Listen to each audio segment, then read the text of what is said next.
she stepped up as my wife and handled that. And there's been many times where I've been at my lowest, and she's always been the strongest to get me back up to like, get back out there. You gotta get back out there and do what you do. Don't worry about what's happening over here. I'm gonna handle that. It began as a murmur behind velvet ropes, a secret traded in whispers that soon thundered through every corner of Los Angeles.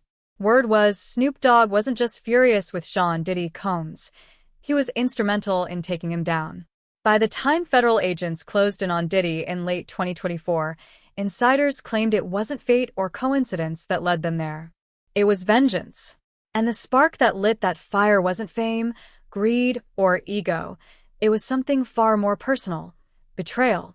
According to those close to the situation, by the time Diddy was arrested on September 16, 2024, he and Snoop hadn't exchanged a word in months. What shattered their long-standing alliance was what Snoop allegedly saw as the deepest wound imaginable: a years-long affair between Diddy and Snoop's wife, Shantae Broaddus, during the infamous private parties that would later become central to a sweeping federal probe.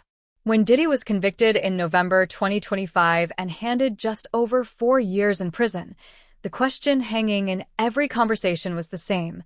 How did prosecutors get such intimate details about those secret gatherings?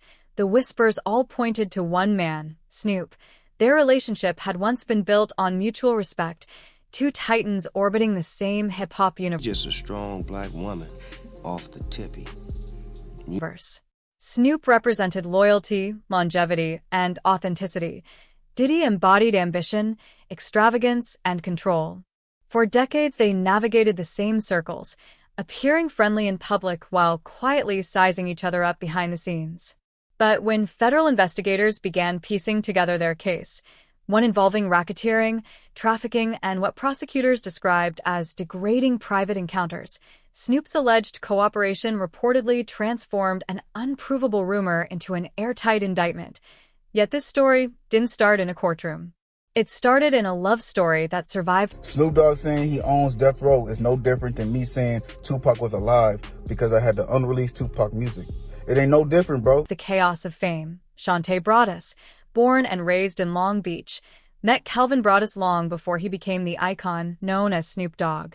They were teenagers at Long Beach Polytechnic high school sweethearts who went to prom together and tied the knot in June 1997.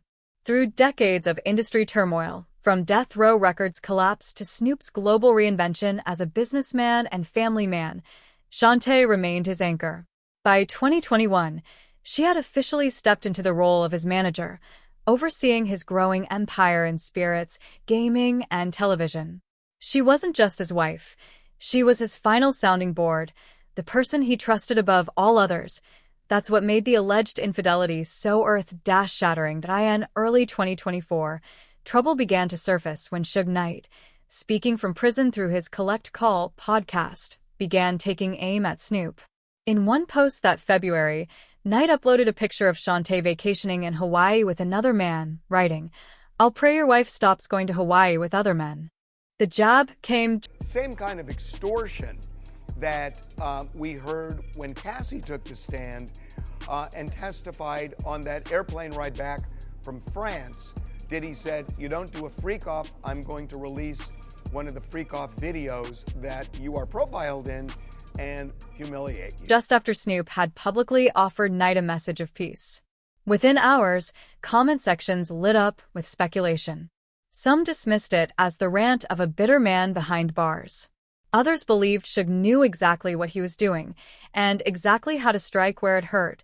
Those close to Snoop said he grew distant after that, more focused but colder.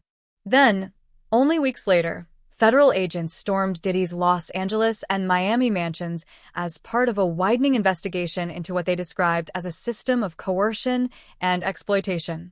Cassie Ventura's explosive lawsuit, filed earlier that year, had already painted a disturbing picture of what she called freak-offs, private events marked by humiliation and control.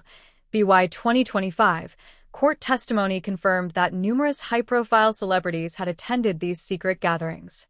What prosecutors never publicly explained, however, was how they had secured the evidence, the guest lists, the videos, the ledgers. Now, the rumor that refuses to die is this: they didn't find it on their own.